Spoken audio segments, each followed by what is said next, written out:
Petrol diesel की लगातार बढ़ती कीमतों से लोग हलकान हैं। मध्य प्रदेश की राजधानी भोपाल में लगातार दूसरे दिन प्रीमियम पेट्रोल 100 रुपए प्रति लीटर के ऊपर की कीमत पर बिका। देश भर में बेतहाशा बढ़ती पेट्रोल डीजल की कीमतों से आम आदमी परेशान है, तो वहीं राजनीतिक दल भी धरना प्रदर्शन में जुटे हुए हैं। दिल्ली में कांग्रेस ने खाली गैस सिलेंडर के साथ प्रेस कॉन्फ्रेंस कर मोदी सरकार पर ताबड़तोड़ सवाल दागे। बहुत हुआ है अत्याचार, कमर तोड़ महंगाई की मार, यही है मोदी सरकार। नरेंद्र मोदी जी की निर्मम, असंवेदनशील और अनैतिक सरकार ने किसानों के साथ तो अन्याय करने की ठान ही ली है और हर तरह का अन्याय, हर तरह की बर्बरता कर रहे हैं।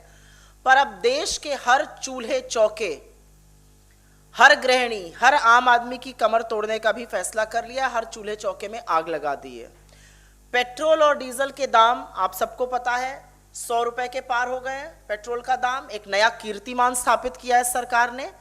और अब घरेलू गैस, जिसको कि रसोई गैस कहा जाता है, जिसके सिलेंडर रखे हैं, इनके दाम निरंतर बढ़ाए जा रहे हैं। 10 दिनों के अंदर, आज 15 तारीख है, मात्र 10 दिनों के अंदर इन सिलेंडर में, रसोई गैस के सिलेंडर में 75 रुपए कीमत का इजाफा हुआ है। 75 रुपए कीमत बढ़ी है। 4 फरवरी को सिलेंडर की कीमत 25 रुपए बढ़ी थी और अब आज सुबह, कल रात 12 बजे से, मतलब 15 तारीख को, यह कीमत 50 रुपए और बढ़ा दी गई है। और यही नहीं, दिसंबर 2020, मतलब 2 महीने के अंतर्गत यह कीमत 175 रुपए प्रति सिलेंडर बढ़ चुकी है, क्योंकि दिसंबर में आपको याद होगा 2 बार 50-50 रुपए की वृद्धि हुई थी। तो यही सिलेंडर जो दिसंबर में दिल्ली में 594 रुपए का बिकता था, 594 का, वो आज दिल्ली शहर में 769 रुपए, मतलब 769 का बिक रहा है।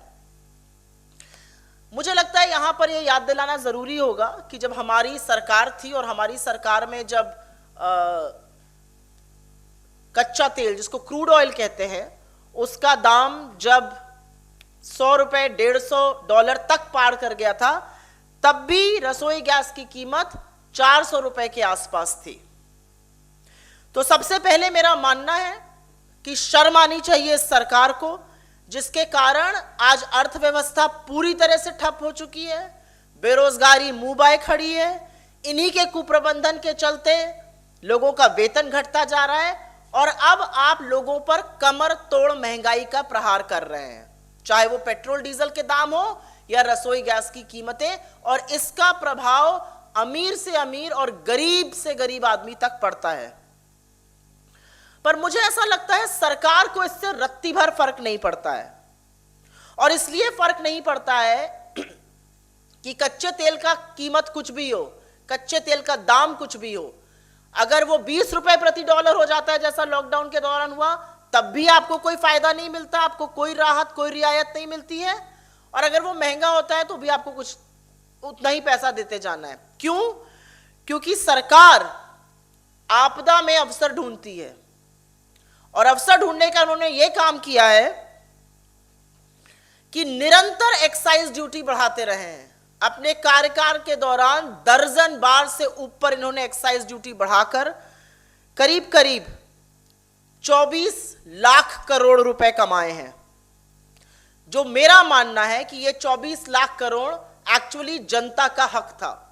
जनता ये नहीं कहती कि हम मुश्किल के समय आपके साथ नहीं खड़े होंगे, हम मुश्किल के समय आपकी सरकार के साथ खड़े होंगे, लेकिन जब कच्चे तेल का दाम गिरे तो हमें भी तो कुछ राहत मिलनी चाहिए। उस समय आप अपना रोकड़ा कमाने में लग जाते हैं, अपने सरकारी खजाने भरते हैं। ये सरकार की ही दया है कि 100 रुपए पेट्रोल हो गया है। ये इसी सरकार का नया कीर्तिमान है, नया रिकॉर्ड है। और एक बात बतानी जरूरी है सिंपल शब्दों में, कि इन्होंने एक्साइज ड्यूटी डीजल पर 8 गुना, लगभग 8 गुना बढ़ाई और पेट्रोल पे लगभग 2.5 गुना बढ़ाई। सीधे साफ शब्दों में, जब हमारी सरकार थी तो डीजल पर जो टैक्स पड़ता था वो करीब करीब 3.5 रुपया प्रति लीटर था, वो आज बढ़ के 32 रुपए प्रति लीटर है। और पेट्रोल पर जो टैक्स करीब करीब 9 रुपए प्रति लीटर पड़ता था, वो आज बढ़ के 33 रुपए प्रति लीटर है। तो सबसे पहले अगर आप वाकई में लोगों का भला सोचना चाहते हैं 1 मिनट को भी, तो अपनी एक्साइज ड्यूटी को ही अगर आप कम कर दीजिए, अगर आप इसी को 33 रुपए और 32 रुपए को ही वापस ले लीजिए तो बड़ी राहत मिल सकती है। एक और बात जिसके बारे में बहुत चर्चा नहीं हुई है और बजट में यह हुआ था, इन्होंने 4 रुपए का सेस डीजल पे और 2.5 रुपए का सेस पेट्रोल पे लगाया था और यह कहा गया था कि 2.5 रुपए का पेट्रोल पे 4 रुपए का डीजल पे लगाया गया था और यह कहा गया था कि इससे आम आदमी को फर्क नहीं पड़ेगा। लेकिन यह एक बहुत सिनिस्टर प्लॉट था। यह प्लॉट इसलिए था और मैं इसको कहती हूं कि यह षड्यंत्र इसलिए था क्योंकि यह सेस लगाया गया था, एक्साइज ड्यूटी स्ट्रक्चर को चेंज किया गया। तो एक्साइज ड्यूटी स्ट्रक्चर चेंज करने का क्या मतलब हुआ कि इसमें जो पैसा आएगा वो सिर्फ केंद्र सरकार रखेगी और ये 4 और 2.5 रुपए की बढ़ोतरी का राज्य सरकारों को एक नया पैसा नहीं मिलेगा। मुझे यह भी लगता है कि आज अगर गृहिणी, आम आदमी, बच्चियां, लड़के, लड़कियां कोई भी खड़े होकर सरकार के इस कुप्रबंधन पर सवाल उठाए तो सबसे पहले तो उसको एक तगमा दे दिया जाएगा कि आप देशद्रोही हैं, आप सरकार से सवाल पूछ रहे हैं।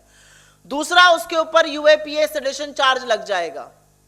अगर आज आप कहिएगा बाहर जाकर कि भाई पेट्रोल और डीजल के दामों में इतनी बढ़ोतरी हो गई और रसोई गैस में आपने आग लगा दी है, तो आपको आतंकवादी घोषित भी किया जा सकता है इस सरकार के कार्यकाल में। लेकिन सच तो यह है कि सरकार को अर्थव्यवस्था की रत्ती भर समझ नहीं है। आप सबको पता है कि इन्फ्लेशन दिन दूनी रात चौगनी बढ़ोतरी कर रहा है। इन्फ्लेशन आरबीआई की जो 2 to 6% रेंज होती है, 4% उनका मीडियन है, उससे ऑलरेडी बढ़ चुका है। बढ़ते हुए इन्फ्लेशन का क्या मतलब है कि आरबीआई अब अंततोगत्वा रेट बढ़ाएगा। तो जो थोड़ी बहुत डिमांड आ भी सकती थी, जो थोड़ी बहुत मांग आप रिवाइव भी कर सकते थे, उस पर भी पानी फेरने का काम इस सरकार ने किया है। तो या तो इन लोगों को बिल्कुल समझ नहीं है, या समझ होते हुए भी ये जानबूझकर ऐसा करते हैं क्योंकि ये रत्ती भर इनको फिक्र ही नहीं है कि आम आदमी के साथ क्या होगा। मेरा एक सवाल है और सवाल बहुत वाजिब है कि क्या सरकारों का काम मुनाफाखोरी करना होता है और जनता की महंगाई से कमर तोड़ना होता है? और इसीलिए मेरा अपना मानना है कि जो उज्ज्वला में भी अगर आप देखिए 10-10, 14-14 करोड़ सिलेंडर रिफिल ही नहीं हुए क्योंकि पैसा तो आपको देना ही पड़ेगा और लोगों के पास इतना पैसा ही नहीं है कि उज्ज्वला जैसे सब्सिडाइज सिलेंडर भी रिफिल करा सके आज की तारीख में। तो उसमें क्या हो रहा है कि लोग फिर से वही चूल्हा फूंकने का और चूल्हा जलाने का काम कर रहे हैं। मुझे ऐसा लगता है कि कहीं ना कहीं अच्छे दिन का दंभ भरने वाले ये लोग आज अच्छे दिन का नाम लेने से कतराते हैं।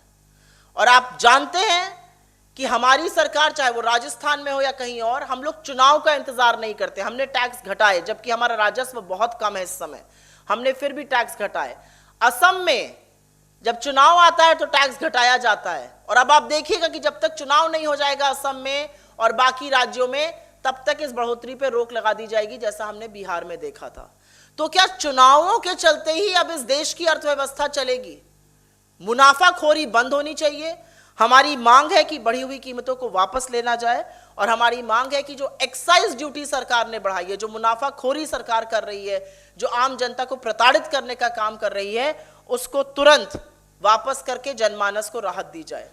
और मेरा एक और विनती कह लीजिए, हुंकार कह लीजिए, कुछ भी कह लीजिए, मैं एक सवाल डायरेक्टली सिर्फ प्रधानमंत्री जी से ही नहीं, उनकी उन महिला नेत्रियों से जरूर पूछना चाहती हूं जो सड़क पे उतर जाती थी गैस के सिलेंडर लेकर।